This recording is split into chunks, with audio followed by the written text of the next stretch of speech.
I'm not into tanking generally. I get it, but I don't love it. And I don't love big rebuilds. Like, hire good people. The Utah Jazz are always competitive. Like, that's the way to do it. You don't have to be a championship team, but you never go to the Utah Jazz last 25 years and it's like, oh, it's unwatchable. Like, the Lakers have mostly been solid. Even when they weren't good, they were trying. You know, what the Sixers did, it's just toxic to the fans. It's like $300 to take your family to an NBA game for average seats. I'm not going to have you sit through a nightmare. So this, to me, is just depressing. According to the Chicago Sun-Times, Nick Foles has a shot probably as the starting quarterback for the Bears next year. I mean, come on, March 1st, you're done.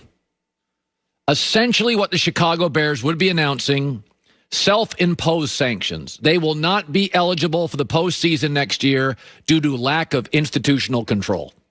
They're self-imposed sanctions against making the playoffs.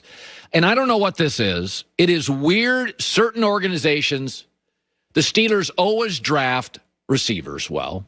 The Packers always develop offensive linemen, and the Bears can never figure out quarterbacks.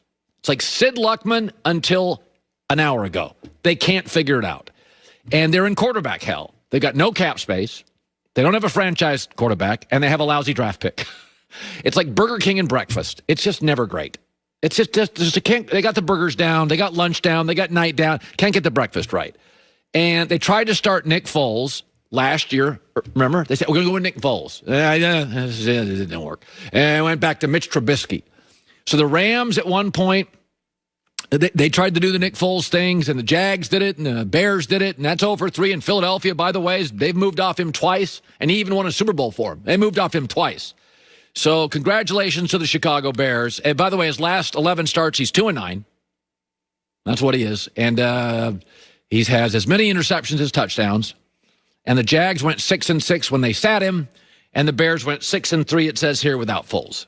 So he started one stretch in his career about 7-8 years ago. He got about 10 starts in him, and he was okay. But even his legendary playoff run, you know, he couldn't score. One game, 15-10 win over Atlanta at home. So I just think it's such bad news for fan bases. If you're trying to sell that, and by the way, that's a city that's got a really good baseball team or two, and White Sox have a lot of good players, Cubs, and you've got an NBA team that's got a little bit of a life now, and they love the Blackhawks, and Chicago's a city, once the weather turns, people have options outside on the shore, and you're telling me you got Nick Foles. Come on, you got to do better than that as a franchise. I mean, just simply, it's March 1st. You're just telling your fan base, oh, there's other options in Chicago. You may want to explore those.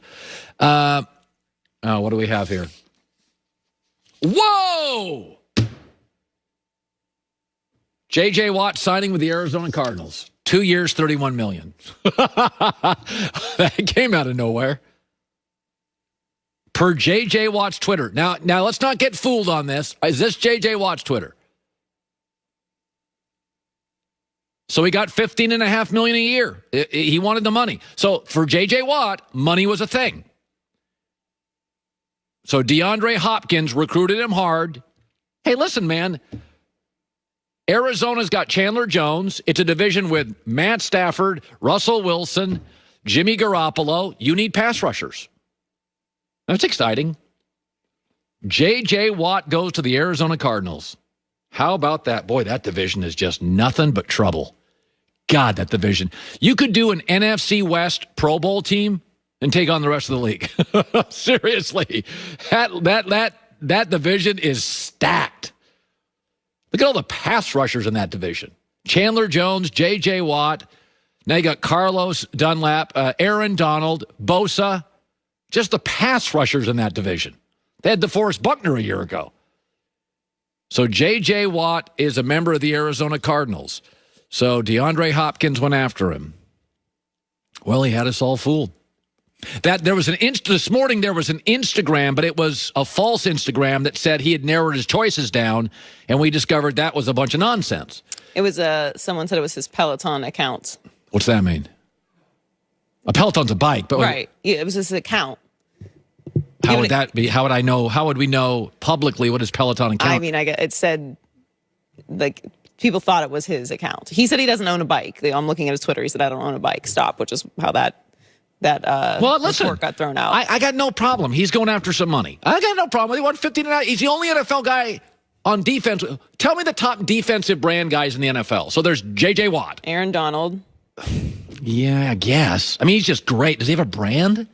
He's he's like the first person you think of when you think of it. He's the best defensive player. He could be argued as the best player in the league. I would say the Bosa's have something. Is it a brand? Yeah. It's something. They have a name. So J.J. Watt's number one. Aaron Donald. Richard Sherman.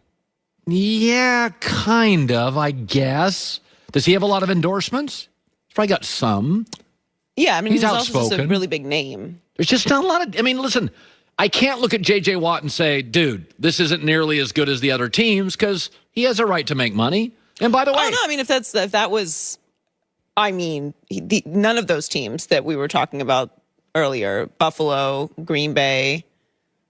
Like they're better than the Arizona Cardinals. And you know what's happening in this division? You got to keep up. I mean, so Steve Keim, the GM of Arizona, is like, all right, Jamal Adams and Dunlap go to the Seahawks. No, I think it's great for the Cardinals. I mean, it's like recruiting in the SEC. You got to keep up. If you don't have a top 12 class, you can't compete in the SEC. You have to get great high school football play. That's why Lane Kiffin was going to get a job, because he can recruit. And eventually, if you can't recruit at an elite level, you just